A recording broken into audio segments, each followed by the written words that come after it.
Welcome back. Today we are making cookies. I'm going to show you how you can take any cookie dough mix from the grocery store or from Dollar Tree. This one is actually from Dollar Tree, and you can veganize it. So basically you're going to just follow the instructions on the back, and you're just going to use vegan versions of, eggs or your dairy or your oils, and I'm going to show you how. So first thing we always want to do is to preheat the oven. So for this particular mix, it says preheat to 375. So I'm going to preheat my oven and get that going.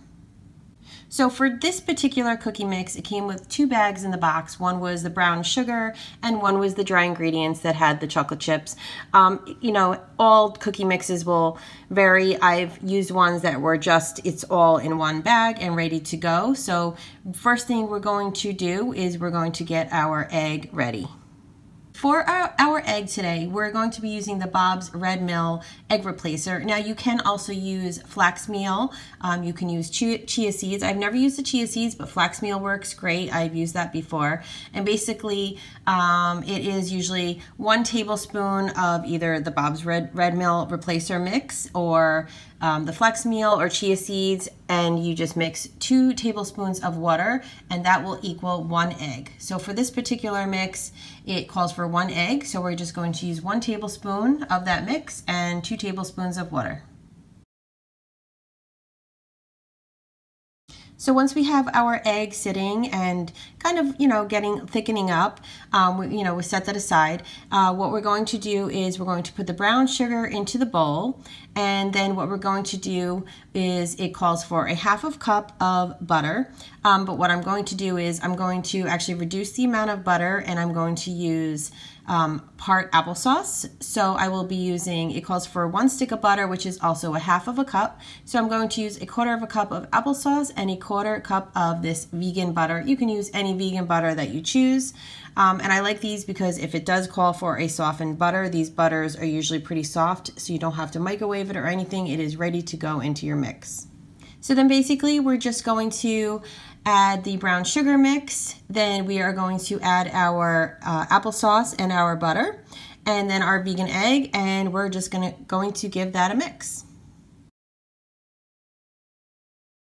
Once that's all mixed up, we're just going to add our dry mixture, and then we're just going to mix that up until it is all blended together.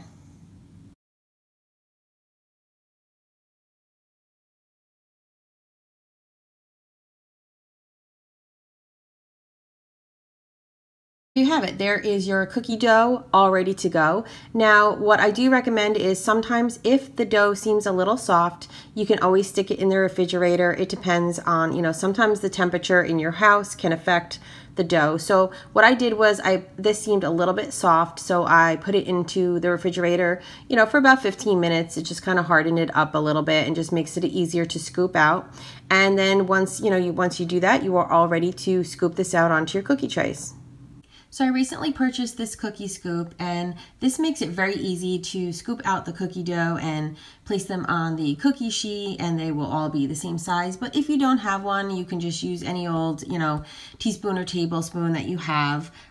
Just try to scoop them out evenly and then just place them all on your cookie sheet, usually about, 2 inches apart. Usually the box will tell you how far apart to put the cookies. I usually do 2 to 3 inches, and that way it gives them space to spread out as they are baking. So then next we're just going to place them in the oven and then just bake them for the amount of time that it says on the package. So once the cookies are done, you're going to let them sit on the pan for about a minute or 2 just to let them settle. Then put them on a cookie rack, and then you will continue repeating these steps with the rest of the batter until all your batter is baked. And then once they're all done, you're going to just let them continue to cool on a baking rack. And then once they are done, you can just put them in a sealed container so they stay nice and fresh, or you can put them on a nice decorative plate and serve them right away, and you have a nice little tasty treat. So I hope you enjoyed seeing how you can veganize any boxed cookie mix. Don't forget to give this video a thumbs up if you enjoyed it. That way I know that I will continue making more of these for you. Leave me a comment. I love hearing from you guys. Don't forget to hit that red button down below if you have not yet subscribed, and hit that bell notification so you know when I am uploading. And as always, I want to say thank you for watching, and I will see you soon. Bye guys.